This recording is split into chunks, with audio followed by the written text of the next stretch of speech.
In the heart of the Highland Strip for 27 years, Trilogy Tattoo has helped tell stories for Memphians for generations.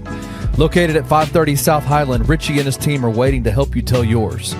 From tattoos to piercings, your body art should be as unique as you are.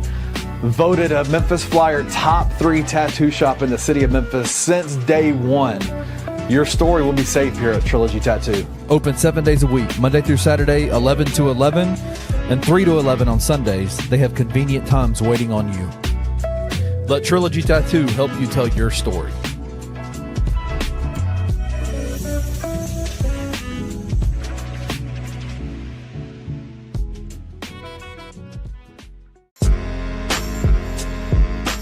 In Memphis, we know a thing or two about resilience.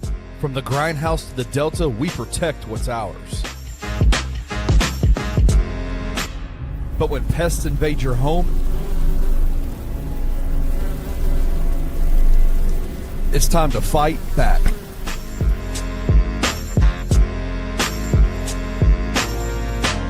Grade A Pest knows how to handle what crawls, flies, and bites. With local experience and guaranteed results. I'm Reggie with Grade A Pest Control. We service the Memphis metro area. That also includes DeSoto and Fayette County as well. Grade A Pest has the entire Mid-South covered. So if bugs and pests put you to the test, let Grade A solve your problem.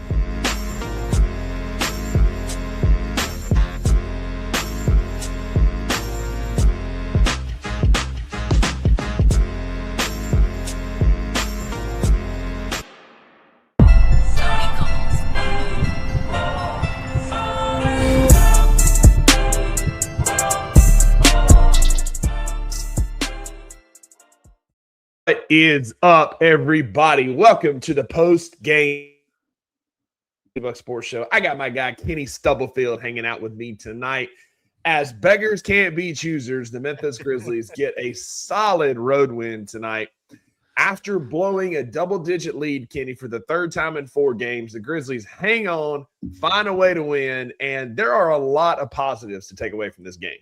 No, absolutely, man. I know, listen, we can sit here and we can complain about the Wizards game. We can be upset with Jaren and the Thunder game. We can talk all the bad negative stuff that we want to.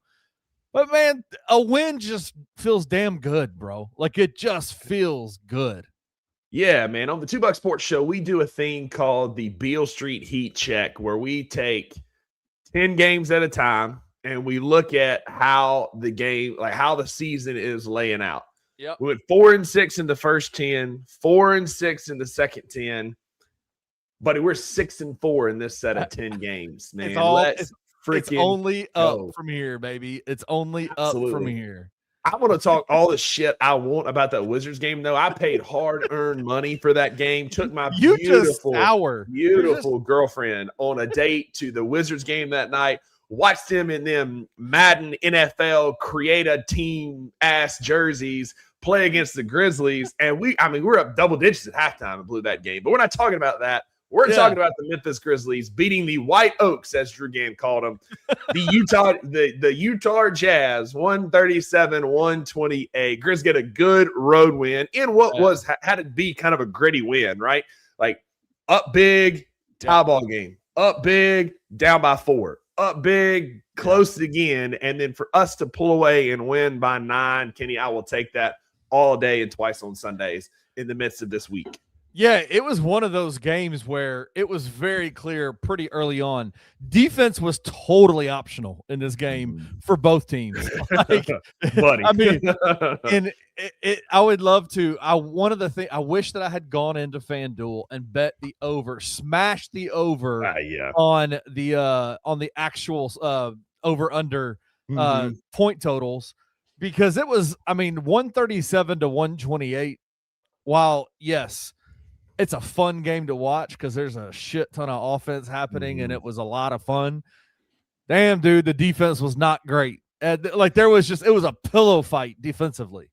Yeah, man. I feel I got fatigued, Kenny, with guys getting career highs against us, right? Yeah. Last time we played this dumbass team, that was Keontae George, Drew Gann's second favorite player in the league behind Anthony Simons for Boston. Tonight it was Kyle Filipowski going for 25, 9 of 15 from the field, 2 of 3 from 3. Like, my guy is dating his babysitter, and we let this dude come out and hoop on us today, man. All I'll say is at least it wasn't Kevin Love who finished with 6 points tonight. Exactly. This Jazz team is not good. Like, don't hear what I'm not saying. That's not a good team. But they've got some pieces that you're like, I can see it, right? Like, Ace Bailey is smooth with the basketball. Ace Bailey can get buckets. Kyle Filipowski's shot is not bad. Like, it's a decent shot for a guy, again, dating his babysitter. It's because it's supported by some fancy underwear that he's wearing. Like, it's he's wearing that Saks underwear. He's wearing that fancy underwear, and he's got the love and support from his babysitter. Like, that's what it is. Yeah, but Kyle Filipowski's not a bad player. Keontae George is a ball player, bro. Like, I know we don't. He's a shot chucker. He is a ball player. Because, like, I remember last year he just shot the Utah Jazz out of games nonstop. I mean, it was just too much. But he's got it, like, that shot chucking mentality is working for him this year because he's making the baskets, right? Like, he's just a fantastic ball player. Absolutely. But a lot of props to the Jazz tonight for the way they competed and fought. They are one of the best fourth quarter teams. I want to get, like, they go over 30 in every fourth quarter they've played in just about this year. And the Grizzlies hold them to 27 tonight, ultimately holding on for the win, 137-128. Let's start by giving flowers where flowers are due. Absolutely. My guy Slim Spain, 37 points for the second time this week. I was in the building Saturday when he did it, Kenny. Only for him to get on another heater tonight. Wrecking Jalen's parlay here in the comments. Had 20 at halftime to finish tying his career high, 37 points on 13 of 21 from the field, 5 boards, 7 assists. Kenny, tell me why Santi Aldama is flourishing in this system. Because he's a damn good ball player. That's exactly right. Exactly right. Grizzlies fans, Grizzlies Twitter, we have got to get off of this mentality of what Santi is and what he's not, and it is so wild to me how quickly everybody wants to get rid of Santi. Like, move off of Santi. Move on. There are quite a few players on this roster that get a lot of minutes on this team that I would move off of before I'd move off Santi Aldama. 100%. That guy is a 24-year-old, 7-foot ball player. Shooter. He just is a hooper, bro. I don't know if you watch the Two Buck Sports show, but the tall, dark, and handsome co-host on that show has been calling for Santi all year long about this dude. Like, last year, I was on the Santi bandwagon. I love what Santi brings. Like, 7-footers who can shoot like that, who can rebound like that, are few and far between. And then, yes, I will hear the defensive issues all day long. But when my guy gives you 37 points twice in a week, like, we can make up. We have covered for John Morant and Desmond Bane's lack of defense for years. Like, we can make up for a little bit of revolving, a little matador defense from Slim Spain if he's giving you 37 points, my guy. Yeah, I mean, the guy has just consistently gotten better. And that's more than what we can say for guys who are making multi-million-dollar max contracts on this roster. He has consistently every single year gotten better. And I just that drive and dunk was smooth, Jalen. He dunked your parlay in the trash, right? For that left hand. Jalen's like, damn, my parlay's done. Giving FanDuel them that money. Shout out to Jalen supporting the sponsors of Bluff City Media. We appreciate it. Now go buy you a Pink Beetle. But no, man, like, the guy is just like, I don't know when he got, like, put on the timeline that he needed to be a, like, 20 plus per game contributor every single game when he was 22 years old. Yeah. 21 years old. He is 24 years old and is consistently getting better. And it is clear with this team, with this roster, with this system that he's playing in, Santi, if you look at the lineups that the Grizzlies have that are super consistent and extremely efficient on the offensive end of the floor, there's one consistent player in those lineups, and it's Santi Aldama. Yeah. I mean, Santi is becoming the glue guy, a la Brandon Clark. Like, he's on the floor and we're playing our best basketball. Look, he's not perfect at everything. Neither is John, neither is Jaren, neither is Edie. There are things these guys need to do better. Santi's defense is one of them, but Smooth Southpaw here with a great point. Like, just the length of Said, Gigi, Omax, KCP, and Santi can hide some of the defense of Santi Aldama because we're just long and we're athletic. Santi can get in the way. Like, he had one steal tonight. He had a couple deflections. He's not a great defender, but he can get in the way defensively enough to where you can slow down runs. Don't look at the box score tonight notwithstanding. But I mean, I said that is a very tradable contract that we signed Santi to, and it is, should we need to. But I think we have more tradable contracts on this team, and I would rather keep the 7-footer who rebounds and shoots ball. Again, in the last month, yes, he has games of 7, 9, and 6 points, but he has 37, 22, 22, 13, 14, 20, 29. Like, the guy he just goes out and he can get you buckets when you need him to. And on a team that lacks shooting, like consistent shooting, I'll keep Santi Aldama. A team that lacks consistent scoring, from its main guys, Santi has kind of stepped into that role this year. Even though he's had games where he hasn't scored a lot of points, I wonder what the rest of his box score looks like, and were they in wins or were they in losses? Because there's times where he's not needed to score a whole lot of points because we do have guys that can fill the gap. I just need to reiterate this. This roster is really, when it's healthy, is really, really talented. There are a lot of really good ball players on the Memphis Grizzlies roster when they're healthy. And still really young. Santi's 24. Gigi's 21. Cam is 23, 24. You got Jalen, 24. Sed's 22. Like, this roster is really young. We have not seen what it can look like fully healthy, and Santi is one of them. Santi has been on the outs of Grizz fans because of his defense and his inconsistency. And it's funny, we call that inconsistency. We call John Morant growing pains, right? Like, Ja's growing and evolving as a shooter in a game. Live update, he's not. But Santi is called, it's inconsistency. Right. I call it growing pains as a 24-year-old 7-footer who's trying to figure out his place in the NBA. Yeah. And we're figuring it out as a plug-and-play 3, 4, 5 who can get you points. And like you said, 22 points in a win over Portland, 37 in a win over Utah. Now, the 37 was in the loss to Washington, and we're not talking about that. He had 14 in a win over New Orleans, 20 in a win over Dallas, 29 in a win over Sacramento. So, like, he can go get you buckets when you need him to.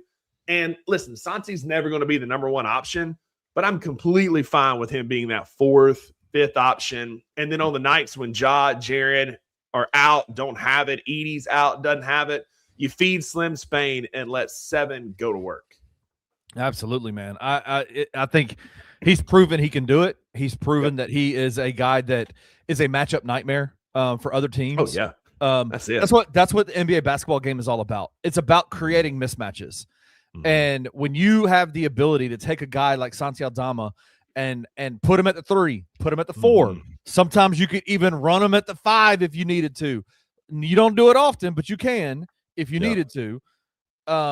He just provides so much in terms of just creating mismatches. That is what was so frustrating about and not to completely go back on last year, but that was what was so frustrating about the way that the offenses ran last year, is that it felt like it didn't exploit mismatches. It felt like it was just like, all right, let's just cut and make moves and do this and read and react and those kinds of things.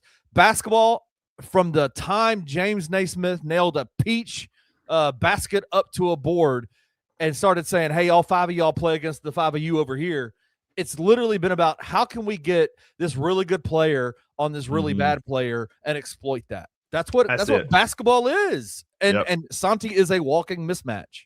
And he creates for other people. How many times he's had multiple double-digit assist games this week? He had 7 tonight. He had 7 assists and 7 made threes tonight. Santi sees the floor so well. We're going to talk about Gigi in a minute. That's one of my biggest gripes with Gigi is he dribbles with his head down all the time. But how many times have we seen Santi cut and then find Cam Spencer? Or I love Omax shooting corner threes, by the way. Like, freaking love that. Yep. But find a guy in the corner. Find Jaren. Find a cutting Jalen. Like, Santi sees the floor so well. A la Marc Gasol as a 7-foot passer, ball distributor. Santi Aldama has that capability to make the Spanish connection there. Is he on the same plane as Mark? Absolutely not. But he sees the floor and he can be that extra set of eyes like Mark was for Mike back in the day, being that high post facilitator, especially in an offense like Tomas Isolo's that likes having a big at the top of the key facilitating the offense. Yeah, my friend in the comment section, Ben Glisson, ball knower extraordinaire. Santi is a victim of our microwave. We have to instantly affirm or condemn your whole career in the moment, every game culture. He's a baller and adds so much value. I want to say before we move on, shout out to all y'all in the comment section. We got 250 people watching right now. It'll probably about 400, 500 by the time we're done. But shout out to y'all for being in here. If you have, listen, Rusty and I are here to talk. We can talk. Listen, if you know anything about me and Rusty, we can talk.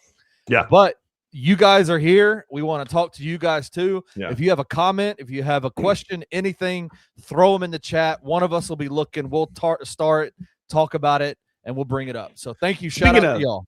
You starred one earlier from resident, like just comment section resident and professional one, Mr. King Meeks. Yes. LeBonner Employee of the Year. Yeah. Got his photo made with the shirt and towel looking dapper. My guy. Ask the question, Kenny.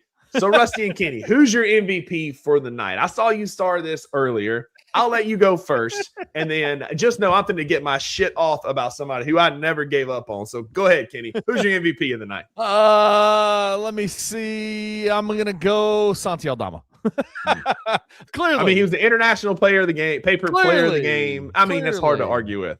Clearly, Santi Aldama was absolutely the player of the game. Just had 19 points at the start at the end of the half, ended the game with 37 points. Just balled out tonight. 13 of 21 from the field, 7 of 13 from the 3-point line. Yeah. 5 rebounds, 7 assists, only 3 turnovers, 1 steal, and was a +5. In terms of plus minus points. So shout out to Santi. That's my guy. Shout out to Santa Claus giving out them assists like presents. He had 7 assists in that slate tonight. There you go. Who's your MVP? Kenny. Stop it. Kenny. Don't do it. No. Kenny. Don't be a prisoner of the moment. Kenny. Where you been, my guy? GG tonight with the start. 18 points, 9 boards. Listen, man, like it's a small sample size. I'm not a prisoner of the moment. But I just want to know, I've been in Gigi's camp. You've seen me like arguing and fighting for Gigi tooth and nail. Like I see the vision. I see it. And tonight we saw what he could be.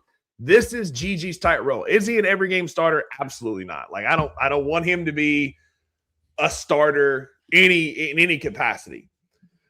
But to see him cutting to the basket, to see him, oh, absolutely. You're daggone right. Man, when everybody else in this network was out on Gigi, there was one guy in his corner. You and Chris Ingram, bro. Y'all are like ball knowers.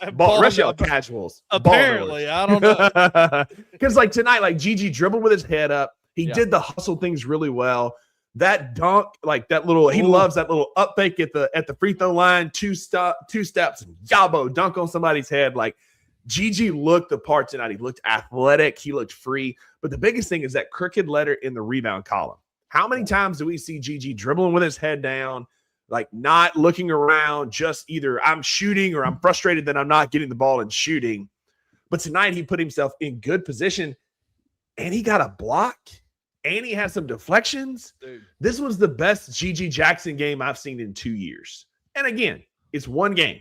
I'm not saying it's going to be the trend, but I like what I saw tonight, Kenny, enough to where I think he can earn some more minutes going forward. Shout out to Matt Skate News 838. That little multiple ball fake he had in the post where he got Filipowski up in the air and then he laid it in afterwards. Like it was just a great game from Gigi tonight. There's something about watching Gigi play basketball when he's on, and it's pure. Like, oh my God, a 6'9", 230-pound guy who can run the way he runs, who can move the way he moves, can use his body, use his weight advantage that he has.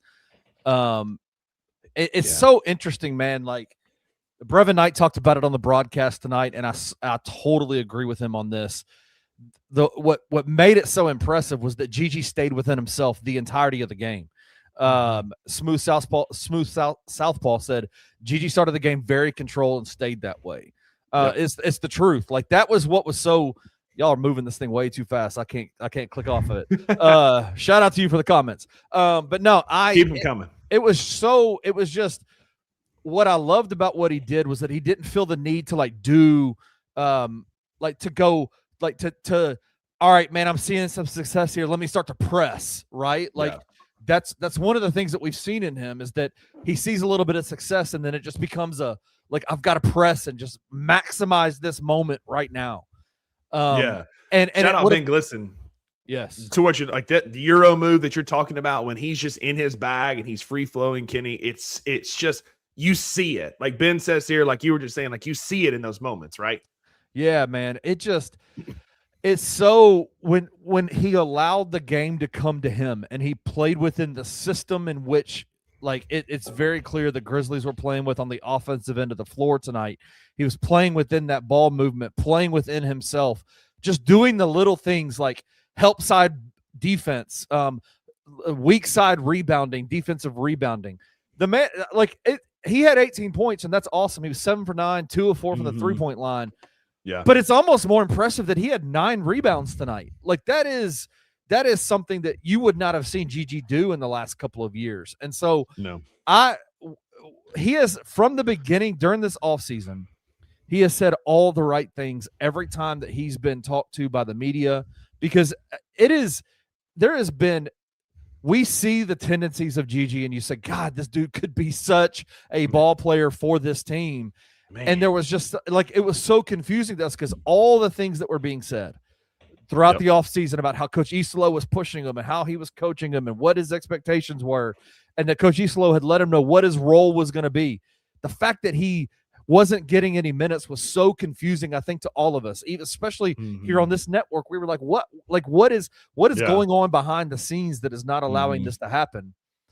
I really hope that there has been some kind of shift, and maybe this whole stretch of where we have to have guys on this roster. We have 9 dudes that are available. We need to bring up these G League hustle guys. Man, I really hope that this has given Gigi an opportunity and he maximizes it, not by pressing, but by staying within himself. Couldn't agree more. He looked comfortable tonight. First time in probably 2 seasons he looked comfortable. So big shout out to my guy, Gigi. Tongue in cheek, obviously Santi Aldama is the player of the game, the MVP of the night. But I love to give Gigi props because I've been so hard in his corner, and to see it come to fruition tonight is just love that. Absolutely. Shout out Flossy Fufu here. Oh, yeah.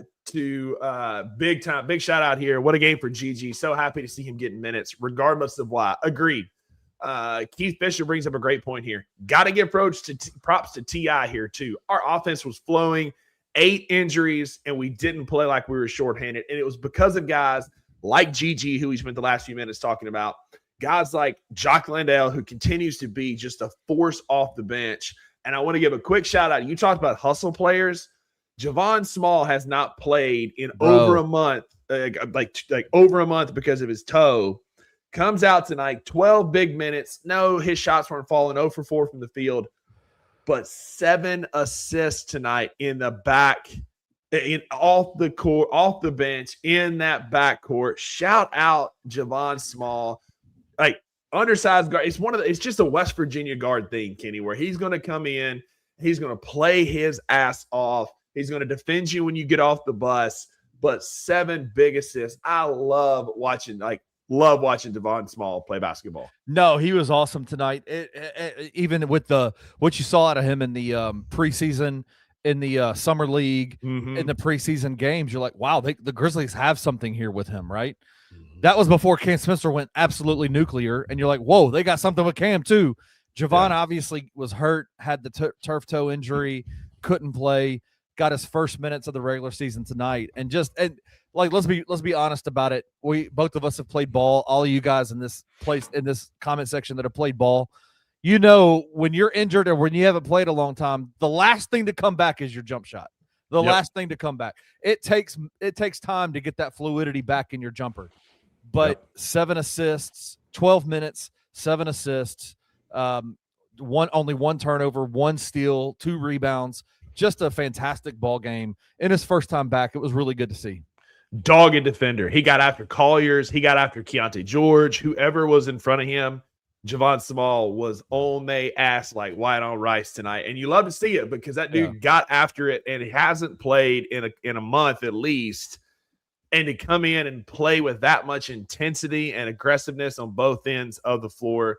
Shout out to Ben. Shout out to Javon Small. And shout out to the undershirt bandit. 13 assists tonight for Cam Spencer. Get the start at point guard tonight. 11 points, 4 of 8 from the field. The 3 wasn't working. He was 0 of 4 before he hit his first one. Finished 2 of 6 from the night from beyond the arc. But 13 massive assists, Kenny. 13 to 1 turnover. 13 assists to 1 turnover. Like, what more can you ask for him? That is the dumbest stat ever. Like, this dude is not supposed to be this good. No. Like, listen, and can we be honest? Like, let's be honest about this. He's still tonight on an off night of shooting 3-pointers shot better than Luke Kennard. I'm just going to throw that out there. Absolutely. Like 2 out of 6 is fine, right? Like it was. It's not 6 for 8 like we've been getting used to with him. Yeah. But it's 2 for 6 is 33%. And listen, that's still decent in the NBA, and it's still probably 2x the amount of 3-point shots that Luke Kennard took tonight. I just want to throw that out there. But 13 assists to 1 turnover is dumb. Dumb. What did I say? No, I had undershit bandit, and then I had to change it to undershirt bandit. But shout out to Jared for kicking it and catching the comments. But yeah, like he's doing what we wanted Luke Kennard to do for 3 seasons, and he's doing it as a second-year player, as a second-round draft pick, and just barking at folks. Like, I mean, yeah, absolutely. If this is reverting to the mean, bro, shout out Southpaw, absolutely. You know, it's going to. At some point, because I said multiple times, I told Maggie, I said on our shows, like, Cam Spencer over the last 2 weeks has been the best basketball player on this planet, and it hasn't been close. And so if we're going to regress to the mean, and he's going to go 4 of 8 from the field, 2 of 6 from 3, and have 13 assists while wearing a navy blue Hanes t-shirt under his jersey, Kenny, I'll take that all day. All day. Let me ask you this. I need everybody to – we got a bunch of hoopers in this place. We got me and you. We've hooped before. Mm-hmm. How do we feel about the undershirt, man? Is it a yay or a nay? Gross. Is it gross? Is it real tough business? Like, it is, man. Like, it gives a bad name to us, right? Like he's out there representing you and me and Drew and Luke and Wayno and Jared in a baggy ass Hanes t-shirt that I could buy at Walmart for like $7.99, and it'll come in a pack of navy blue or navy white and black. At least wear like Sed wears a compression shirt underneath. You know what I'm saying? Like, he wears that compression shirt. Like, that at least makes you look like a hooper. That's probably right, Scott. You're not wrong. Guys out there hooping like freaking Chewbacca out there. Bro, you a millionaire, man. Noises. You a millionaire. Get that shit waxed, bro. Laser that shit off, man. What are you doing? Like, come on, bro. Get a like Sed wears a black compression shirt, and I'm all for that. Like, that looks good. I think this is also it. Southpaw's right. Dudes just don't lift, and so he's got them flabby teacher arms. So you don't want people seeing. So he wears that baggy ass shirt, comes down to his elbows. But nah, man, like it was nothing under the jersey. You can't have that, man. But listen, if you're gonna throw 13 assists, my guy can go and hoop in a bathrobe. I don't care what he wears under that jersey. Yeah, man, he can wear the crazy underwear that Filipowski wears if he wants to. I don't care, man. Like, listen, the dude's a ball player. We can sit here and we can critique his game, and we can say what he can and can't do, like what he can't do, like the limitations that we put on him as fans. We can talk about it all day long. Well, he's just not fast, and he just doesn't play good defense, and he's gonna get rough, right? Like, he's just gonna get blown up in against better teams. Yeah, man, it hadn't happened yet. The dude's a ball player, man, and it's been said, production is production, bro. Buddy, like, I watched him bark at Kevin Durant on a Tuesday night last year, and Kevin Durant say, that white boy is a bucket. That's all I need to know. Game recognized game. One of the best shooters, not necessarily in clutch moments, one of the best shooters in the first 3 quarters in the history of the game, recognizes Cam Spencer's ability. I'm here for it. Now, I do want to talk. We do need to talk about Jaren. He's a hot topic every single game. I thought Jaren was fine tonight. 21 points, 7 boards, 2 assists, 4 stocks. He had 3 fouls. You said it on the 2 Buck Sports show today, Kenny, and I appreciated this. Like, if you're big in the NBA and you're not going home with 3 or 4 fouls every night, I don't know that you're playing hard. Jaren's problem is they're usually goofy fouls, and he still had a couple of those, tonight. But I thought all in all, Jaren was fine in this game. It could have been an opportunity for him to have more, but the 21 points in 31 minutes tonight was a good Jaren game. Oh, absolutely. Listen, you didn't need a monster game by Jaren points wise, but you got a locked in Jaren on defense. You got a Jaren who he bodied Ace Bailey on that block, took him in the ball and baptized him like he was the Undertaker. Bro, let me tell you, man, like because we see him every single night, and because we've seen him from the time he came in as a skinny little dude, a skinny little 18-year-old. Now he's 25 years old. We've seen him that we can critique his game, and it deserves to be critiqued in a lot of ways. There are some things that he still does that is goofy. The Wizards game is a perfect example of how if Jaren had not just blown up and fouled 3 times in a matter of 2 minutes, they probably would have won that game, right? Yeah, like it just was so frustrating that he was so needed in that game. They had 9 dudes available, and he was so needed in that game, and it felt like he punted that game. And in the third quarter, especially. And that's so frustrating. Yeah. But tonight, you get a 21-point game out of Jaren. Only 4 3-point attempts. He made 2 of them. Love 7 that. rebounds. He had 4 turnovers, 3 blocks, bro. And those blocks were big. Really good Jaren games are games when Jaren has multiple blocks like this. That's when you know he's really locked in. Absolutely. And his defense, as Jared on a network said, his defense always helps his offense. Those big blocks led to easy buckets on the other end for him and other guys. Jaren is at his best when he's ball hawking on defense. And if you don't, like, you made a good point. We get kind of like numb to it because we watch it night in and night out. We don't realize how like unique Jaren really is as a player. Do yourself a favor. If you find yourself in the Jaren hater camp, go watch one of our games with the other team's broadcast.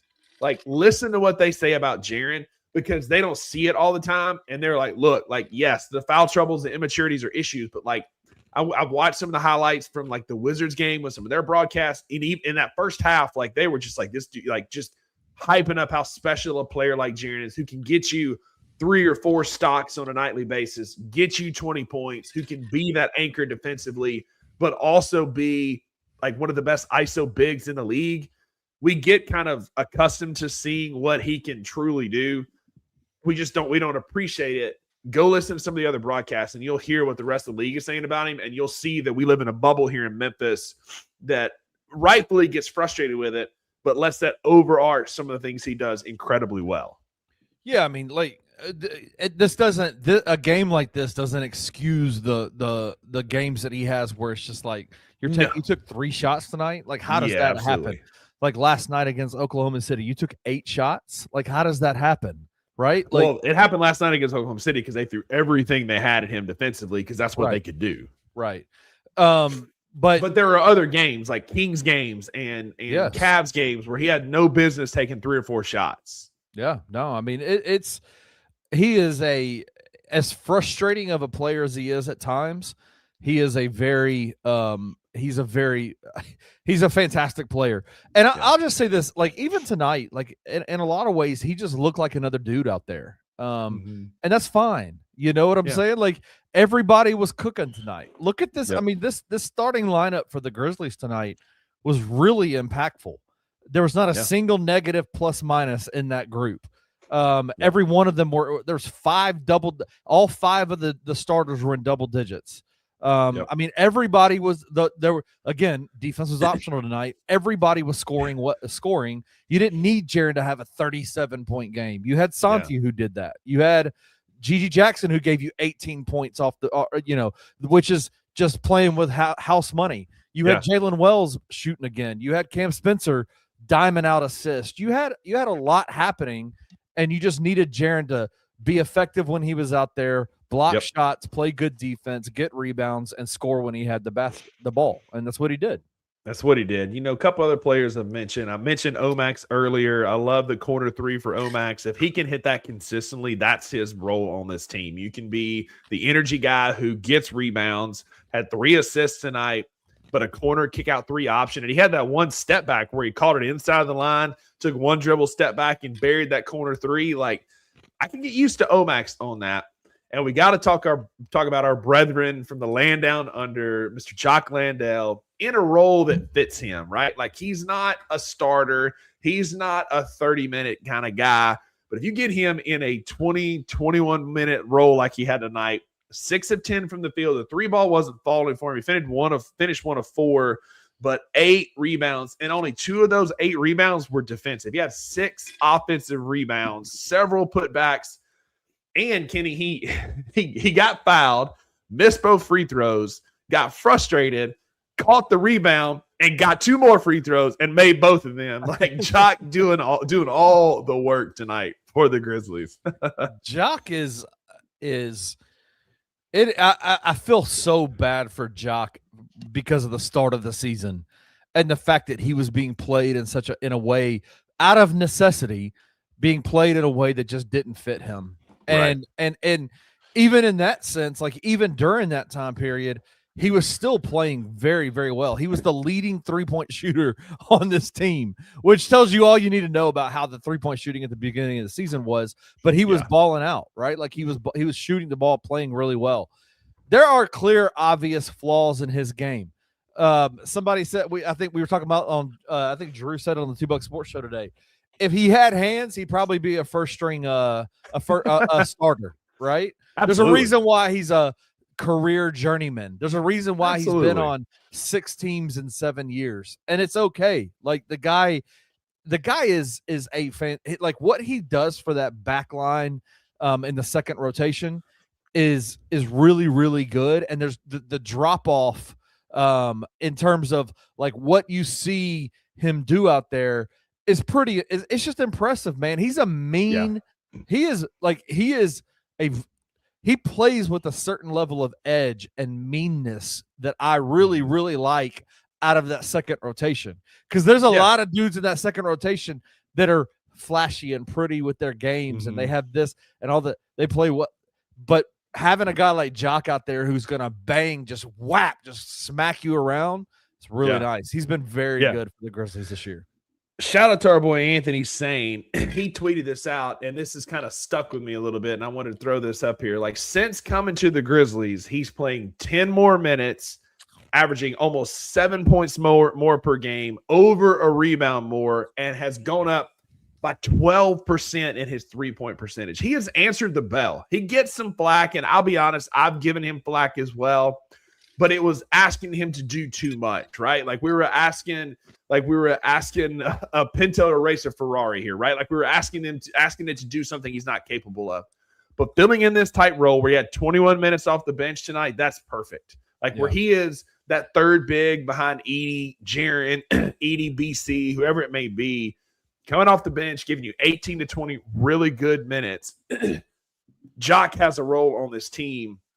And it's another energy guy that's just going to give you buckets and continue to be a great player for this Grizzlies team. Absolutely agree, Kenny. Jock was good tonight, and this is his sweet spot and what he needs to be for this team. Yeah, I mean, just you look up and down this roster, even when everybody's healthy, and there's just you see the vision of what they're trying to do. And Jock fits. And what's crazy is he is on a 1-year contract, a $2.7 million vet minimum contract. That man will get paid this offseason. And absolutely, I hope it's by Memphis. I hope it won't be by Memphis, but he deserves to, because he's proven himself this year. He's a very good basketball player. Couple last notes as we start to wind down the show here a little bit. Imagine Jaren in what he's been over the last few weeks with a fully healthy backcourt where you've got guys like Ja, Ty, Scotty, who I think is going to get traded, Cam Spencer, like these guys that can space the floor for Jaren or Edie. Like, we talk about this team, and I know it's super hard to talk about. Well, what about, the what ifs of when we'll be healthy? And honestly, I don't really know if that will ever be the case. I sent in the group chat. I got in a wormhole the other day and found a Grizz PR notification from 2017 where we had nobody hurt.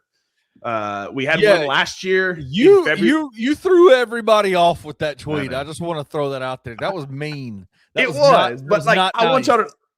It come up on my timeline and my memories and like scrolling back, and it's just like, what? Like, I wish I knew how good we had it back then. But we get Edie back, we get Ty, we have Cam, we have Ja. Like, you imagine the floor spacing, Kenny. Like, people are talking about like, oh, we don't need Ty Jerome because we got Cam Spencer. I think we need both of them because that floor spacing for a guy like Ja who makes his living at the rim. Those guys shooting threes, Jaren only taking 4 like he did tonight, to where he is able to be in the post where he can be an absolute bully with that little turnaround left-handed floater, that little hook. Like, that floor spacing is going to feed families when all these dudes are back. Yeah, man. I'm so ready to see it. I'm so ready to talking about it. I just want to see it. In theory, it sounds so cool, right? Yeah. Like, it sounds so cool because, like, I think at this point we can honestly look at it and say what Tomas Isolo has done with this roster and with the rotations and you can still poo-poo on his rotations if you want, whatever. But it's time to get past. Yeah. He is doing yeoman's work with a roster that has multiple G Leaguers, multiple 10 days, and multiple, like, just rookies that are playing really well. I mean, he's doing really good work with this roster. And I'm excited to see what it looks like with all the main guys back. I think we've seen the vision. We know what it's gonna. We think we know what it's gonna look like. We just got to get it back. We just got to get them back. Listen, man, I have been exceptionally hard on Tomas Isolo and his rotations and his goofy system, and he's not out of the woods with me yet. But 7 guys played 20 or more minutes tonight. Like, we're getting there, right? Like, I see the vision. I see him compressing his rotations. I see what we're trying to do. I understand how health has really impacted what we've been trying to roll out this year, but you can see it with guys like Santi flourishing, Zach Edey flourishing before he got hurt.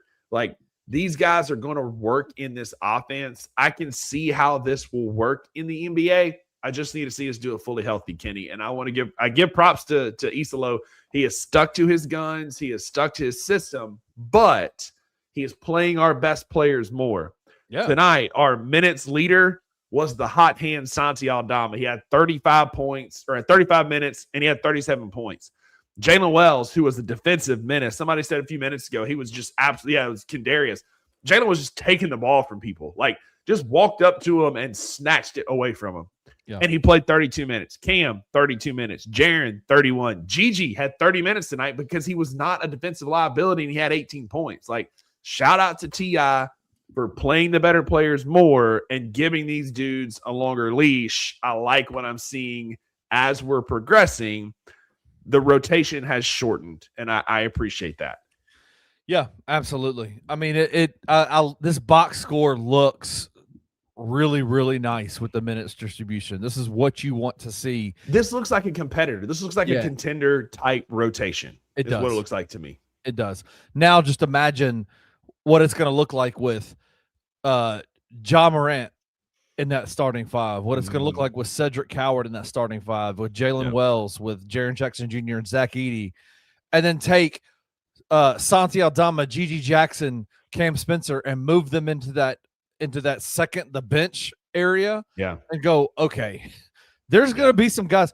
The only issue I see moving forward is who's going to get, like, who's not going to play? Like, who's not going to get the minutes that they're so used to getting because of all the injuries? It's going to be very interesting to see how he massages that.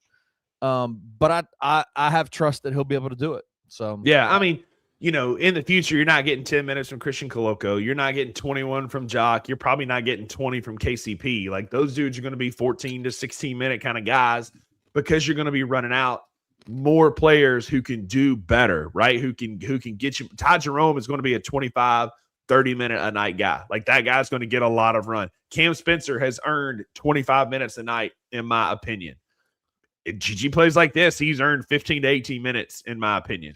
But like this roster, like, I'm almost tired of saying it. I've been saying it for 3 seasons now, but like, this offense and this team is still in its evolution phase, right? Like, we're still evolving for what we can be, because the pieces that we brought in to run this offense and this system efficiently aren't even playing. Like, we're not even getting the dudes in. Like, Ty Jerome has yet to play a single meaningful minute. Edey has played in a very limited type role. Like, Ja Morant has barely played this year. So, like, we get these guys healthy, we get these dudes back, and we should have all of those guys back by the end of next month to make a push for the playoffs, Kenny. This team could be dangerous as a 4 to 6 seed in the Western Conference. Hey, you say a 4 to 6 seed in the Western Conference, you say they could be dangerous.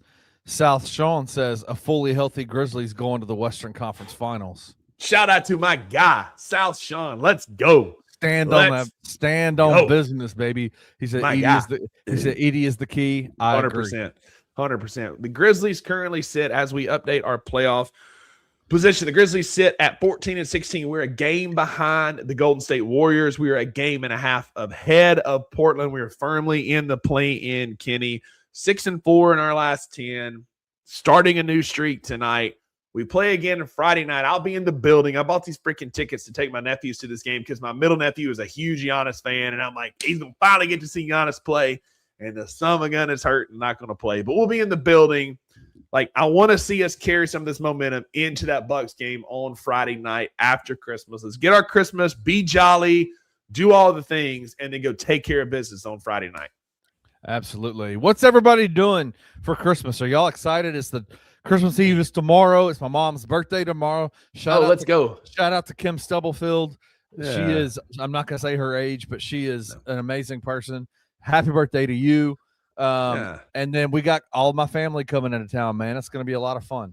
You excited? Nice. Maggie and I are headed to Corinth tomorrow, like mid-morning. We're going to have lunch at my dad's. We're going to have Christmas with them. We're going to have Christmas with my brother and my mom in the afternoon. It's going to be a great time. We'll go to Jackson, Tennessee on Saturday, where she's from, to go see her parents. But our plan for Christmas Day is we're going to do a little brunch situation. I'm going to make some soup because we're going to eat heavy tomorrow, eat heavy on Saturday.